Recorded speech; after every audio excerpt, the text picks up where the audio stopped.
Baghdad وہ شہر جسے کبھی دنیا کی آنکھوں کا تارا مانا جاتا تھا، عباسی خلیفہ ابو جعفر منصور نے اس کی بنیاد رکھی اور صدیوں تک یہ شہر علم و فن، فلسفہ اور سائنس کا مرکز بنا رہا۔ یہاں بیت الحکمہ تھا، بغداد جہاں یونان، روم، ہند اور فارس کی کتب کے تراجم موجود تھے، اور بغداد کی گلیاں علماء، فقہا اور سائنسدانوں کی محفلوں سے ہر وقت روشن رہتی تھی۔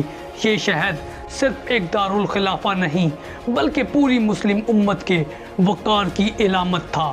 مگر وقت کے ساتھ سب کچھ بدل گیا۔ عباسی خلافت روز بروز کمزور ہونے لگی، کئی ریاستیں ان سے الگ ہو گئی، فوج ٹوٹ پھوٹ کا شکار ہو گئی اور بغداد کا شاہی دربار سازشوں کا اڈا بن گیا، جس سے خلیفہ کی طاقت محض کاغذ کی ردی رہ گئی۔